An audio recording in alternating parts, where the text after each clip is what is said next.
In the second half of today's lesson, we will be determining whether a binomial is a difference of two squares. And so if we do end up seeing that it is, then we're going to factor it. If not, we'll explain. Well, the first thing we will look at are the two terms, and are they perfect squares? And if they're not, then we would think it's no, but we always look to see if there's a common factor, and we see one. So you take out that 3, and maybe we will be able to factor it further.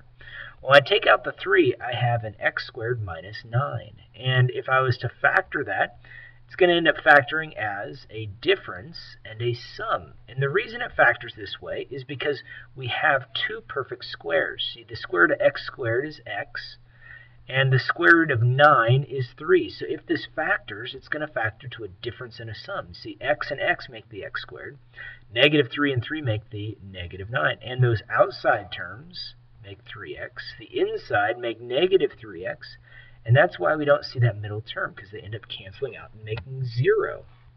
And so there's our answer. 3 times the product of, or 3 times x minus 3, and 3 times also, well, that product's being multiplied by the sum of x and 3. Well, we have a similar situation here. You see how we have some common factors. So take out those common factors, because they're both not perfect squares. But if we take out the common factor, we might have a perfect square. So let's see. If we take out that 15x squared, let's see what's left over. I've got 5x squared. Let's take out that 5x squared. I've got an x squared minus 16. And now we've got another difference of squares. You see how you have a perfect square here and a perfect square here with one minus sign. So when you factor this, we'll bring down that 5x squared. It's going to factor to a sum and a difference. See, if you take the square root of x squared, it makes x.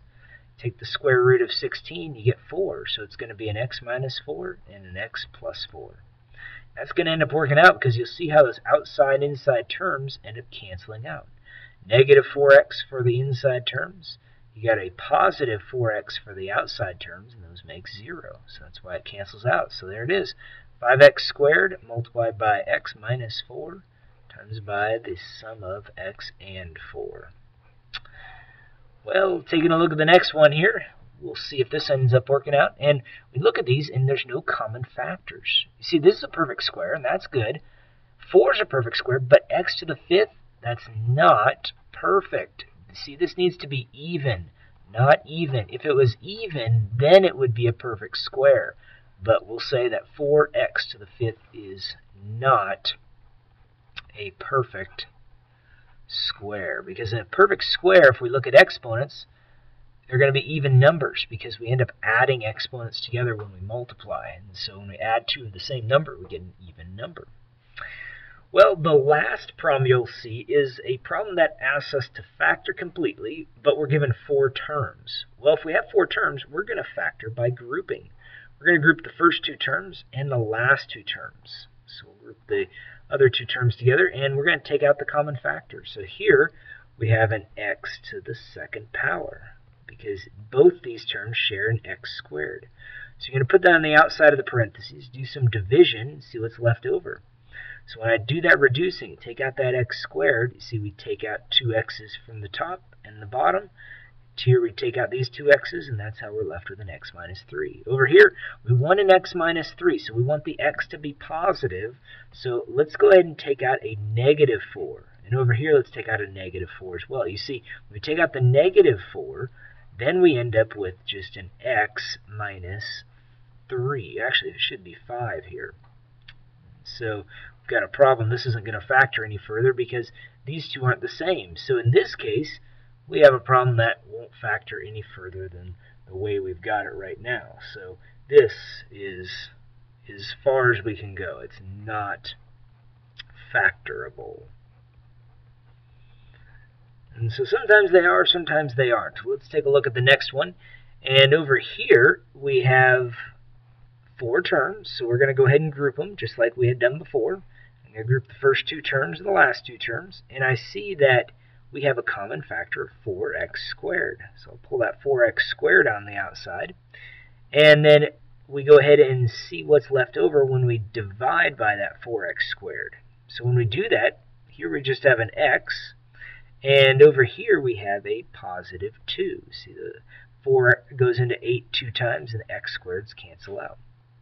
Well, looking at the next one, here we want an x plus 2. Well, if I take out a negative 1, just like I had done on the last problem, see how I took out the negative 4?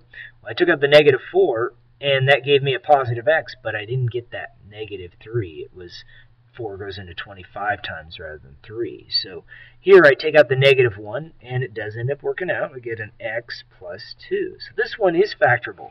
The reason it's factorable is we've got a common factor. We can factor further. And so x plus 2, we can go ahead and take out that x plus 2. So that's what goes on the outside of the parentheses. So we're going to put that on the outside. And when we go ahead and do that, what's left over? Well, what do you get when you cross those x plus 2's out? You get that 4x squared minus 1. Now, you got to be really careful right here. Whenever you've got a binomial, always see if it's a difference of 2 squares. And it is. You see how we have 1 minus sign, and 4x squared is a perfect square? And 1, it's a perfect square too, because 1 times 1 makes 1. So when we see something like that, we're going to factor a little bit further. It's going to end up as 3 binomials, because here we have a difference of squares, which factors to a sum and a difference. You take the square root, you get 2x, and then you have minus 1 and a 2x plus 1. And there it is. So always be very careful when you're doing these 4-term polynomials. Sometimes you end up with this, where you end up with a difference of 2 squares, which factors to a sum and a difference. Well, those are the types of problems you'll see on tonight's homework. Good luck.